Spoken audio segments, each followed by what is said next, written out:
믿음의 기도는 병든 자를 구원하리니 주께서 그 일을 일으키시리라. 혹시 죄를 범하였을지라도 사하심을 받으리라.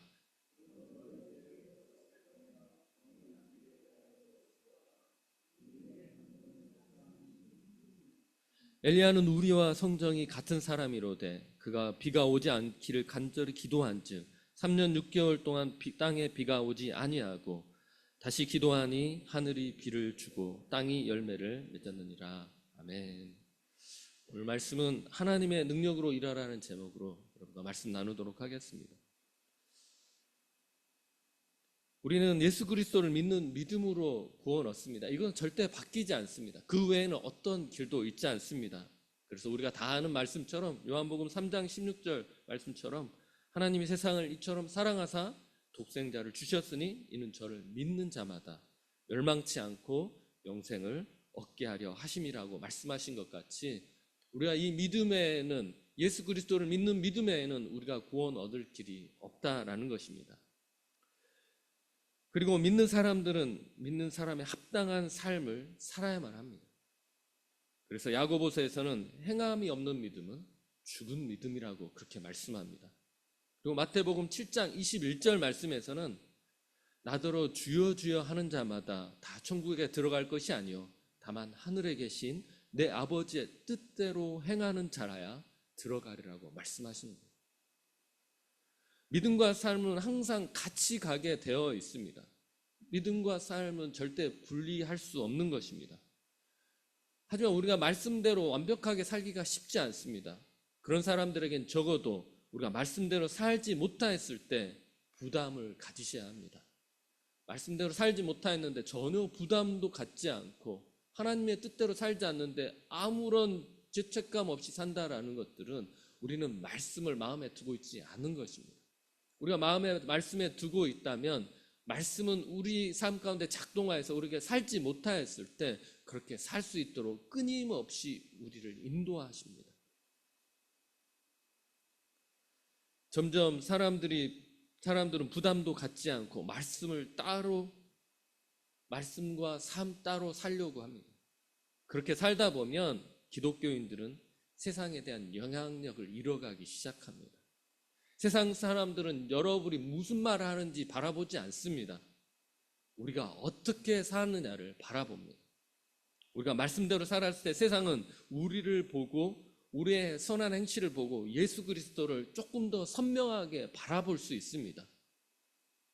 마태복음 5장 16절 말씀에 이같이 너희 빛이 사람 앞에 비치게 하여 그들로 너희 착한 행실을 보고 하늘에 계신 너희 아버지께 영광을 돌리게 하라라고 말씀한 것 같이 여러분들이 하나님께서 이렇게 살라고 명령하신 대로 살았을 때 세상 사람들은 여러분을 보고 대단하다라고 생각하는 게 아니라 여러분을 바라보면서 하나님 앞에 영광을 돌린다라는 것입니다. 그래서 하나님 앞에 영광 돌리고 싶으십니까? 입으로 하나님의 말씀을 선포하시고 선포한 대로 살기 위해서 몸부림치십시오. 그러면 세상 사람들은 우리를 바라보고 하나님이 살아계시다고 믿고 이 교회로 나오게 될 줄로 믿습니다. 많은 사람들이 전도에 대해서 힘들어합니다. 물론 힘듭니다. 하지만 전도의 가장 쉬운 방법은 여러분들이 하나님의 말씀대로 실천하며 살아갔을 때 전도는 쉬워지는 줄로 믿습니다. 근데 그게 제일 어려운 것 같습니다. 그럼에도 불구하고 우리가 하나님의 말씀대로 살아가려고 한다면 우리 교회 가운데 날마다 하나님께 영광 돌리기 위해서 나오는 자들이 많아질 줄로 믿습니다. 단순히 행하라 하는 데서 멈추는 것이 아닌 하나님께서는 온전하라고 말씀하십니다. 마태복음 5장 48절 말씀에 그러므로 하늘에 계신 너희 아버지의 온전하심과 같이 너희도 온전하라고 그렇게 말씀하십니다. 온전하다라는 것은 죄의 유혹을 완전히 이기고 하나님의 말씀에 완벽하게 순종하는 것을 뜻합니다. 야고보서에서 가장 많이 사용되는 단어가 무엇일 것 같습니다? 온전이라는 단어입니다. 온전하라는 것입니다. 우리는 하나님께서 우리에게 바라시는 삶을 살기 위해서 몸부림쳐야만 하는 것입니다. 하나님의 뜻이 이 땅 가운데 이루어지기 위해서 우리는 그것을 실체로 옮기기 위해서 최선을 다해야만 하는 존재들입니다. 근데 문제는 인간의 능력으로 우리가 온전해질 수 없다라는 것입니다. 우리는 매번 그 딜레마에 빠집니다. 믿음이 있다 할지라도 우리는 실수하고 넘어집니다. 그것도 계속 반복합니다. 죄를 반복하면 우리는 결국 죄를 이기는 것이 불가능하다라고 우리는 느끼기 시작합니다. 그래서 어느 시점 가면 죄와 싸우는 것을 포기하고 세상에 순응하고 세상 속에서는 그리스도인처럼 살지 않고 세상과 똑같이 살아가고 교회에 와서만 우리는 그리스도인다운 거룩한 모습을 보이려고 합니다. 하나님께서 기뻐하시지 않는 모습입니다. 우리가 실패하고 죄에 넘어진다 할지라도 포기하지 마십시오. 하나님께서는 우리에게 싸우되 죽기까지 싸우라고 말씀하고 있습니다. 넘어져도 다시 일어나시고 실패하더라도 다시 일어서서 하나님의 영광을 드러내기 위해서 다시 일어서시는 저와 여러분 되기를 간절히 소망합니다. 우리가 온전할 수 있는 것은 하나님의 은혜로만 가능합니다. 우리가 실패하는 이유는 내가 뭘 할 수 있다, 나의 의지로 하려고 하기 때문에 우리는 실패하지만 우리가 온전하는 가장 빠른 방법은 하나님의 은혜로만 가능하다는 것입니다. 하나님께서 우리를 온전하게 해주셨을 때야만 우리는 온전해지고 요즘 말로 완벽해질 수 있습니다. 그리고 우리가 온전해질 수 있는 방법은 하나님 안에 거하는 방법밖에 없습니다. 우리가 어떤 유혹이 우리에게 온다 할지라도 하나님을 떠나지 않고 하나님 안에 거하는 것입니다. 어떤 사람들은 상처받고 힘들고 고난이 오면 교회 다니는 게 무슨 의미가 있냐라고 하면서 교회를 떠나려고 합니다. 교회 안에서 다툼이 있고 그러면 사람들은 교회를 떠나려고 합니다. 그때부터 우리의 문제는 더 커지고 우리의 문제가 해결될 기미를 보이지 않습니다. 왜냐하면 하나님의 안에 거하는 것을 우리가 떠나기 때문에, 우리가 하나님 안에만 거하여 있다면 문제는 해결되어지고 하나님께서 우리를 옳은 방향으로 바꿔주시고 우리가 세상을 이길 수 있는 능력을 부어주시는데 우리는 오히려 그 문제 가운데서 교회를 오히려 떠나버린다라는 것입니다. 그럴 때마다 이 교회의 자리를 지키시고 하나님 안에 거하기 위해서 몸부림치십시오. 그러면 우리 안에 문제들은 하나님께서 하나 둘씩 해결해 주시는 줄 믿습니다. 요한복음 15장 7절 말씀에 너희가 내 안에 거하고 내 말이 너희 안에 거하면 무엇이든지 원하는 대로 구하라 그러하면 이루리라 말씀한 것 같이 가장 중요한 것은 하나님 안에 거하는 것입니다. 가장 쉽게 거하는 것은 이 예배의 자리이고 우리가 또 거할 수 있는 방법은 삶 가운데서 기도하고 예배하고 말씀을 보고 길 가다가도 말씀을 보고 묵상하고 하는 것들이 우리가 하나님 안에 거할 수 있는 작은 표현들인 줄로 믿습니다. 우리에게 주어진 작은 시간들을 허비하지 마십시오. 우리는 쉰다는 명목으로 그 시간을 허비하지 마시고 오히려 그 시간 안에 어떻게 하면 하나님 안에 거할 수 있을까? 어떻게 하면 말씀을 더 묵상할 수 있을까 고민하는 저와 여러분이 되셔야 되는 것입니다. 그렇게 묵상하고 말씀 안에 거하고 예배 안에 거하다 보면 언젠가부턴가 우리의 죄된 인간의 모습은 사라져가고 하나님께서 우리에게 이루시기를 원하는 온전한 모습이 보여주기 시작할 것입니다. 그 모습을 보고 세상 사람들은 변화되기 시작하고 하나님을 향해서 나오는 역사가 일어나게 될 줄로 믿습니다. 하나님 안에 거하는 것을 포기하시면 안 됩니다. 어떻게 해서든지 하나님 안에 거하기 위해서 몸부림치십시오. 뭘 변화하려고 하지 마시고 하나님 안에 거하려고, 포도나무에 우리가 거하려고 노력하십시오. 그러면 하나님께서 하나님의 모습을 여러분 통해서 이루어 가실 줄로 믿습니다. 우리는 자꾸만 무엇을 성취하려고 합니다. 그래서 자꾸만 정성을 들여서 하나님께 안 들어줄 수 없는 상황을 몰고 가려고 합니다. 이렇게까지 정성을 들였는데 하나님께서 내 소원을 안 들어주셔? 라고 생각합니다. 이 정도 열심을 하는데 내 기도 안 들어주십니까? 그래서 안 들어주시면 실망하고 떠납니다. 잘못된 겁니다. 하나님은 여러분의 정성을 받으시는 게 아니라 여러분의 마음을 받으시는 줄로 믿습니다. 하나님께서는 여러분의 찢기고 상한 마음이다 할지라도 여러분들이 겸손하게 나온다면 하나님이 그 마음을 받아주시고 찢기고 상한 마음을 꿰매주시고 보호하시고 치유하셔서 하나님이 사용하실 수 있는 사명자로 만들어서 다시 세상 가운데로 보내시는 줄로 믿습니다. 하나님 앞에 나오실 때 은혜로, 감사함으로 나오십시오. 하나님께서는 하지만 오늘 우리가 나의 의지를 내놓고 하나님의 것을 취하는 것이 가장 중요합니다. 왜냐하면 우리가 구하는 것보다 하나님께서는 항상 더 좋은 것들, 더 풍성한 것들을 준비해 놓으시는 분이시기 때문이라는 것입니다. 우리는 항상 작은 것만 달라고 합니다. 여러분 생각에서는 그게 최선이라고 해서 하나님 이거 주십시오라고 이야기합니다. 근데 하나님 보시기에는 너무나 작은 것입니다. 근데 하나님께서 나에게 부어주시기 원하는 것들을 부어주십시오, 내가 순종함으로 받겠습니다 라고 한다면 하나님께서는 여러분들이 원하는 것보다 여러분의 가장 필요한 것들을 공급해 주시고 더 큰 것들로 부어주시는 줄로 믿습니다. 참 어리석지 않습니까? 하나님 더 많은 것들을 하나님께서 부어주길 원하는데 여러분 욕심 때문에, 여러분의 작은 마음 때문에 그거에 머물러 있다면 참 어리석은 것입니다. 그럴 때는 하나님께 하나님, 내가 하나님 안에 거하고 하나님 말씀에 순종하며 나아가겠습니다. 하나님께서 나에게 필요한 것들을 부어주십시오, 내가 기다리겠습니다 라고 기도하신다면 하나님께서는 여러분들에게 가장 필요한 것들로 풍성하게 채워주시는 분이신 줄로 믿습니다. 하나님께서 나에게 무엇을 원하시는지 알기 위해서는 우리는 하나님께만 집중해야만 합니다. 우리 자꾸만 세상 것들을 바라보면서 집중력이 흐트러졌습니다. 그것이 바로 기도입니다. 하나님께만 집중하는 것이 기도라는 것입니다. 그래서 성경에서는 중언부언하지 말라고 말씀합니다. 그리고 사람들 보이기 위해서 기도하지 말라고 말씀합니다. 오히려 골방에 들어가서 은밀한 중에 계신 하나님께 기도하기를 원하십니다. 제가 목사가 되고 지금까지 이렇게 이끌어온 데는 어머니의 기도가 가장 컸습니다.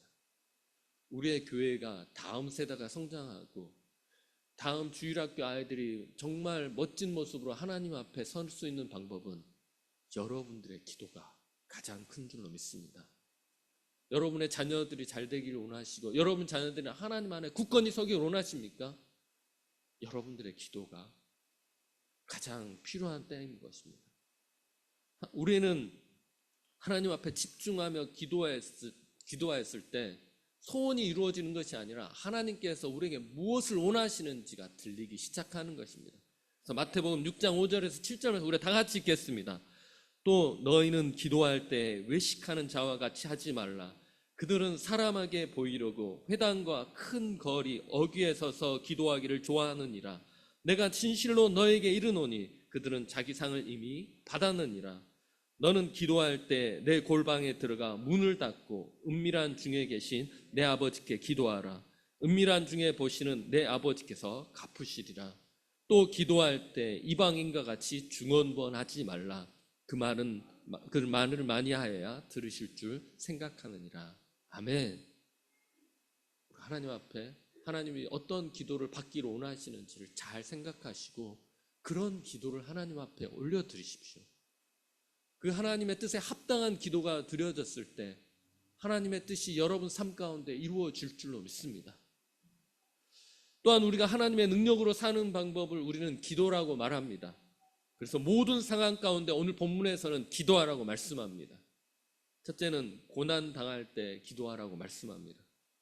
있는 사람에게 여러분 고난이 올 것 같습니까? 오지 않을 것 같습니까? 있는 사람에게도 고난은 옵니다. 성경에서는 믿는 것으로 인해서 오히려 더 큰 고난이 올 수 있다라고도 말씀합니다. 하지만 우리가 그것을 견뎌내는 이유는 그 고난 뒤에 감춰진 하나님의 영광과 이 고난이 장차 비교할 수 없기 때문에 우리는 그 고난을 참고 인내하며 나아가는 것입니다. 고난은 믿는 사람과 믿지 않는 모든 사람에게 동일하게 똑같은 강도로 옵니다. 믿는 사람에게 다른 것은 이 고난을 대처하는 태도가 다른 것이지 고난이 오지 않거나 우리만 형통하는 일은 있지 않습니다. 하나님 안에서 모든 것을 이길 수 있다는 믿음이 세상과 믿는 사람과 다른 것입니다. 그래서 빌립보서 4장 12절에 13절 말씀을 다 같이 읽겠습니다. 나는 비천에 처할 줄도 알고 풍부에 처할 줄도 알아. 모든 일 곧 배부름과 배고픔과 풍부와 궁핍에도 처할 줄 아는 일체의 비결을 배웠노라. 여기까지는 어떻습니까? 믿는 사람과 믿지 않는 사람의 오는 고난은 똑같습니다. 하지만 믿는 사람은 그 다음 구절이 완전히 다른 것입니다. 우리 큰 목소리로 다 같이 봉독하겠습니다. 내가 능력 주시는 자 안에서 내가 모든 것을 할 수 있느니라. 아멘. 믿는 자들은 어떠한 고난이든지 문제 가운데서든지 하나님께서 모든 것을 이기게 하시는 분이시고 이 고난이 협력해서 선을 이룰 거라는 확신을 갖는 것이 믿는 사람들의 태도라는 것입니다. 그렇기 때문에 고난 앞에서, 문제 앞에서 타협하거나 포기하지 마십시오. 하나님께서 놀라운 일을 하실 것을 기대하십니까? 그러면 하나님께서 그 일을 하실 것을 기대하시고 버티고 하나님 앞에 기도하고 엎드리시는 저와 여러분 되기를 간절히 소망합니다. 그리고 즐거워하는 자들도 하나님을 찬양하라고 말씀합니다. 야고보서 5장 13절 말씀, 너희 중에 고난당하는 자가 있냐? 그는 기도할 것이요 즐거워하는 자가 있느냐? 그는 찬송할지니라.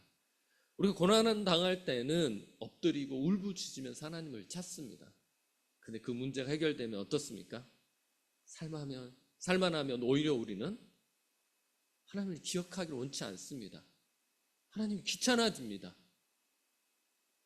하지만 우리의 신앙이 성장하고 그 다음을 고난을 이겨낼 수 있는 그 중간 통로는 뭐냐면 평안할 때 우리가 무엇을 했느냐가 중요한 것입니다.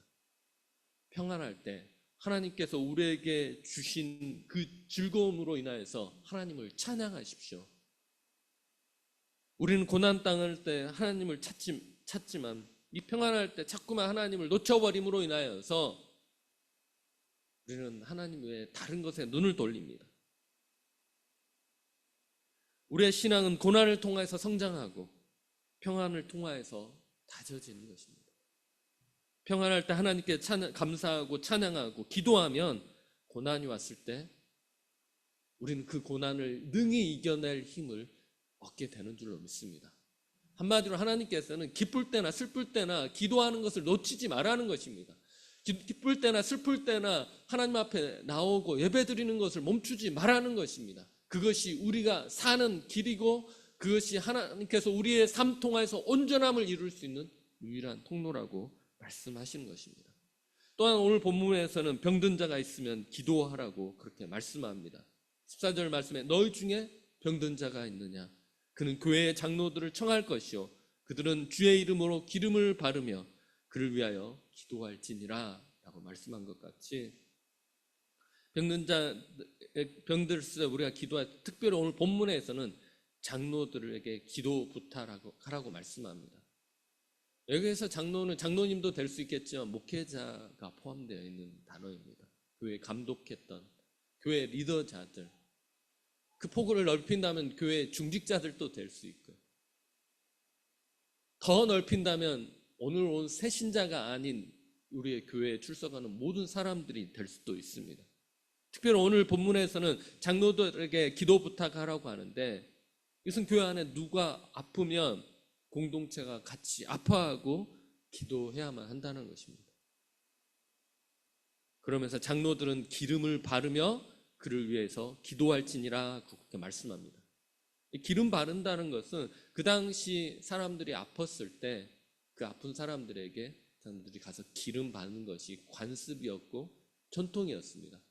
그래서 누가 아팠을 때 그게 기름이 효과가 있는지 없는지는 모르겠지만 그들을 향하여서 주의 이름으로 그들에게 기름 바르고 기도하고 그들의 고통을 같이 공감했던 것입니다. 그리스에게 있어서 신이 주신 열매라는 게 있습니다. 올리브입니다. 여러분들 여행하신 분들은 알겠지만 올리브를 그리스에서는 신이 주신 열매라고 합니다. 왜냐하면 경제가 어려울 때는 그 경제를 떠받치는 게 올리브고요. 사람들이 아팠을 때 목이 아프면 올리브유 먹어. 상처가 화상이 나면 올리브유 발라. 감기가 나면 감기에도 올리브유 먹어. 마치 만병통치약, 두통이 있냐고 그러면 두통이 있으면 또 올리브유를 줍니다. 마치 만병통치약 같습니다. 실제 화상이라든지 목이 붓고 하면 기관지에 또 올리브유가 좋답니다. 특별히 크레타 섬에서 나오는 그 올리브유가 되게 좋답니다. 실제로 그 기름이 그 사람들에게 약효가 있어서 바른지 그렇지 않고 그것들을 관습적이었는지 알지는 못합니다. 하지만 중요한 것은 교회 리더자들이 그들을 향해서 가서 기도해주고 그들의 병 낫기를 간절히 바랬다라는 것입니다. 그것보다 더 중요한 것은 주님의 이름으로 기름을 받고 기도했다라는 것입니다. 우리에게서 능력이 나가는 것이 아닌 예수 그리스도를 통해서만 이 능력이 나가기 때문에 우리는 주님의 이름으로 이런 일들을 하는 것입니다. 제가 혹시 여러분들에게 손을 얹고 기도해서 병을 나을 수도 있습니다. 제게 한 게 아닐 겁니다. 하나님께서 하시는 것입니다. 여러분들이 누굴 위해서 기도해주고 서로를 위해서 기도해줬을 때 아픈 자가 깨끗해질 수도 있을 겁니다. 여러분이 절대로 한 것이 아닙니다. 하나님께서 하신 것입니다. 우리가 이단에 빠지지 않는 가장 쉬운 방법은 모든 능력이 하나님께로부터 나갔다라는 믿음이 있어야만 우리는 이단에 빠지지 않습니다. 저 사람이 아니더라도 하나님께서는 다른 사람을 사용하실 것입니다. 하나님께서 사용하신 사람이라면 이런 능력은 흘러갈 것입니다. 하나님께서 그 능력으로 우리를 만지시고 치유할 수 있도록 우리는 간절히 하나님 앞에 겸손하게 그 때를 기다리는 것 뿐이라는 것입니다. 믿음의 기도는 이처럼 병든 자를 낫게 하는 능력이 있습니다. 누가 아프고 편찮으시면 기도하십시오. 육체적인 것뿐 아니라 영적인 것까지 회복하게 하는 능력이 있는 줄로 믿습니다. 그래서 교회가 위기가 처하고 아픈 사람들이 나오기 시작하면 우리는 기도하는 방법밖에 없다는 것입니다. 그리고 서로의 죄를 고백하며 병 낫기를 위해서 기도해야 된다고 말씀합니다. 교회는 죄를 고백하고 치유를 위한 기도가 상호간에 자발적으로 이루어져야 됩니다. 여러분, 서로의 죄를 고백한다는 것은 어떤 관계를 이야기하는 것입니다. 공동체가 되어야만 한다는 것입니다. 야고보서는 모든 사람들이 서로 비방하고 자신의 부유함으로 인해서 가난한 자를 무시하는 태도에 대해서 비판합니다. 그렇게 되면 교회는 하나 될 수 없습니다. 믿지 않는 사람들이 교회에 와서 유일하게 바라는 것은 하나님의 생명으로 하나 된 공동체를 바랄 것입니다. 교회는 자신의 연약한 부분을 쉽게 고백할 수 있고 이것이 서로에게 흉이나 단점이 아닌 서로를 위로하고 서로의 아픔을 공감할 수 있는 통로가 되는 것이 교회입니다. 상대방의 연약함을 보고 안타까워하고 기도해 줄 수 있어야 되는 것입니다. 교회는 그런 것입니다. 가끔 외부 사람들이 우리 교회 성도들 욕할 때가 있습니다. 여러분하고 친하신 분들이 절대로 같이 동조해 주지 마십시오. 나도 알고 있고 그 연약함을 위해서 기도하고 있다라고 해 주십시오. 과거의 교회라는 곳은 단순히 모이는 곳을 뛰어넘는 개인적인 유대관계보다 더 튼튼한 공동체가 바로 교회라는 곳이었습니다. 그리스도 안에서 한 형제요, 한 자매가 되는 것이 교회입니다. 세상의 어떤 공동체보다도 더 강력한 공동체가 교회가 되어야 되는 줄로 믿습니다. 여러분의 마음에 드는 사람들도 있고 마음에 들지 않는 사람들도 있습니다. 하지만 한 형제요, 한 자매라면 그들이 아팠을 때 기도해 줘야 되고 누군가 그들을 비판했을 때 보호해 줘야 되고 한 가족이다라고 하면서 우리가 보듬어 줘야만 하나님의 귀한 공동체가 되는 줄로 믿습니다. 기도는 그러한 능력이 있는 것입니다. 누가 아팠을 때 나의 죄를 서로 고백할 수 있고 나의 아픔을 고백할 수 있어서 서로 기도해주고 같이 울어줄 수 있는 공동체, 그런 공동체 꿈꾸고 이 자리에 오신 거 아니십니까? 그럼 그런 공동체를 우리는 만들어 가야 되는 줄로 믿습니다. 하나님께서 그렇게 하실 줄로 믿습니다. 특히 의인의 기도는 역사하는 힘이 큽니다. 여러분 의인이십니까? 죄인이십니까? 죄인이지만 하나님께서 의롭다 여겨주셨기 때문에 여러분은 의인이신 겁니다. 여러분이 역사하는 기도는 역사하는 힘이 큰 줄로 믿습니다. 하나님께서 역사하실 것입니다. 역대하 7장 14절 말씀 다 같이 보겠습니다. 내 이름으로 일컫는 내 백성이 그들의 악한 길에서 떠나 스스로 낮추고 기도하여 내 얼굴을 찾으면 내가 하늘에서 듣고 그들의 죄를 사하고 그들의 땅을 고칠지라 라고 말씀한 것 같이 의인이란 자기 죄를 인정하고 하나님 앞에 내가 죄인입니다, 나를 구원하여 주십시오, 예수 그리스도 이름을 붙들고 나갑니다라고 하는 것이 의인인 것입니다. 그런 자들의 기도를 하나님께서 들으시고 이 땅을 고치는 줄로 믿습니다. 우리의 능력이 뛰어난 것이 아닌 하나님의 능력이 뛰어난 것입니다. 기도는 특별한 사람들이 하는 것이 아닙니다. 모두가 호흡처럼 해야 하고 모든 사람들이 우리는 기도해야만 합니다. 평범한 사람들도 믿음으로 기도하면 하나님께서 우리의 음성을 듣고 때가 되면 하나님의 원하시는 때 이루시는 줄로 믿습니다. 오늘 본문에서는 엘리야가 기도했을 때 3년 6개월 동안 비가 멈추고 다시 기도했을 때 비가 왔다고 그렇게 말씀합니다. 그런데 본문에서는 엘리야는 우리와 성정이 같은 사람이라고 그렇게 말씀합니다. 엘리야의 모습, 우리는 능력을 행하는 것만 기억하십니까? 엘리야가 패배하고 그 로뎀나무 앞에서 죽기를 청한 모습 보시지 않았습니까? 우리 모습과 같지 않습니까? 열심히 살다가 겨우 안정됐다 싶었는데 그것이 무너졌을 때 좌절하고 절망하는 우리의 모습과 똑같습니다. 성정이라는 의미 안에는 고통과 괴로움을 느끼는 우리와 다를 바 없는 사람이라는 게 포함되어 있습니다. 더 나아가면 죄인이고 능력 없고 하나님께서 함께 하시지 않으면 세상을 이길 수 없는 사람이라는 뜻입니다. 하지만 하나님께서 함께 하심으로 그는 놀라운 하나님의 능력을 드러낸 것입니다. 그렇다면 저도 그 일을 할 수 있고요, 여러분들도 그 일을 할 수 있는 줄로 믿습니다. 하나님은 놀라운 일을 계획하고 계시고 그 일을 행하시는데 우리가 기도하지 않기 때문에 우리가 그것을 알지 못하고 그것을 보지 못하는 것입니다. 우리가 기도하기 시작하면 하나님께서 우리에게 하나님의 놀라운 계획을 보여주시기 시작합니다. 그리고 그 일을 여러분을 통하여서 행하시는 줄로 믿습니다. 기도했는데 당장 아무 일이 일어나지 않는 것은 하나님의 때가 아니기 때문이고 하나님의 뜻이 아니기 때문입니다. 하나님은 더 큰 계획이 있기 때문에 지금 당장 그 기도에 응답하지 않는 것뿐인 겁니다. 그런다고 해서 기도를 멈추지 마십시오. 계속 기도하십시오. 하나님 앞에 더 나아가십시오. 그러면 때가 되면 하나님께서 이루시겠다고 말씀하셨습니다. 진정으로 기도하는 사람은 하나님의 뜻과 마음을 알고 인내하고 기다리는 사람들입니다. 문제 앞에서 조바심 내지 마십시오. 여전히 기쁨과 감사로 신실하신 하나님을 기대하고 하나님 앞에 그 때를 기다리시는 저와 여러분 되기를 간절히 소망합니다.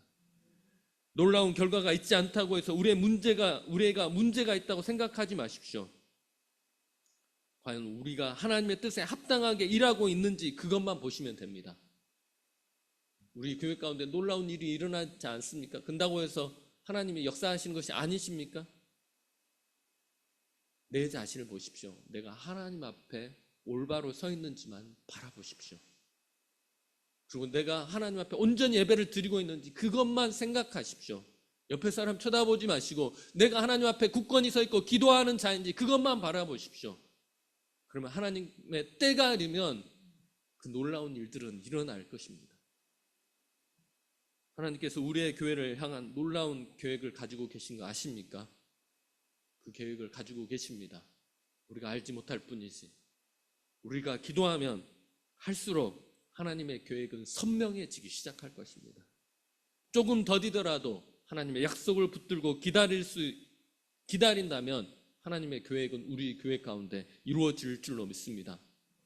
우리의 교회는 기도하는 교회가 되어야 될 줄로 믿습니다.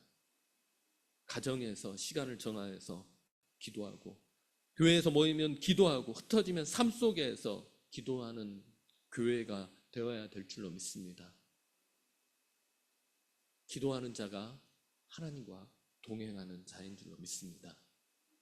그렇게 되면 하나님의 때가 되면 우리 교회를 통하여서 수많은 영혼들이 변화되는 그런 역사가 일어날 줄로 믿습니다. 매주 천국잔치가 우리 교회를 통하여서 이루어질 줄로 믿습니다. 기도하면 그것들이 보여지고 그것을 기대하면서 묵묵히 그 자리를 지키게 되는 줄로 믿습니다. 그것이 우리 교회가 담당해야 될 사역인 줄로 믿습니다. 우리 교회는 자주 모이지 못하지만 각자의 집에서 시간 있을 때 기도하고 말씀 보고, 그렇게 해서 우리가 주일날 모였을 때 마치 축제처럼 하나님 앞에 영광 돌리는 그러한 교회가 되기를 간절히 소망하고, 그런 교회가 되어가고 있는 줄로 믿습니다. 그런 교회를 기대하십니까? 하나님께서 그 교회를 만들어 주실 줄로 믿습니다. 우리 다 같이 기도하겠습니다. 사랑하는 하나님 아버지, 우리의 교회가 겸손하게 하나님 앞에 엎드리는 교회 되게 하여 주십시오. 하나님의 뜻이 이루어질 때까지 하나님의 때를 기다리는 교회 되게 하여 주시고, 어른들은 자녀들을 위해서 기도하고, 자녀들은 어른들의 건강을 위해서 기도하고, 어른들의 평안함을 위해서 기도할 수 있는 그런 하나의 공동체가 되는 교회가 되게 하여 주십시오. 서로의 관계가 껄끄럽더라도 한 공동체, 한 형제, 한 자매라는 것들을 알고 그들을 위해서 서로 기도해 주고, 그들의 문제가 있을 때 안타까워할 수 있는 그러한 기도의 공동체가 되기를 간절히 소망합니다. 하나님께서 우리 교회를 그렇게 만들어 주실 것을 믿고 우리는 오늘 우리의 자리를 지키게 하여 주실 줄 믿습니다. 감사합니다. 예수님 이름으로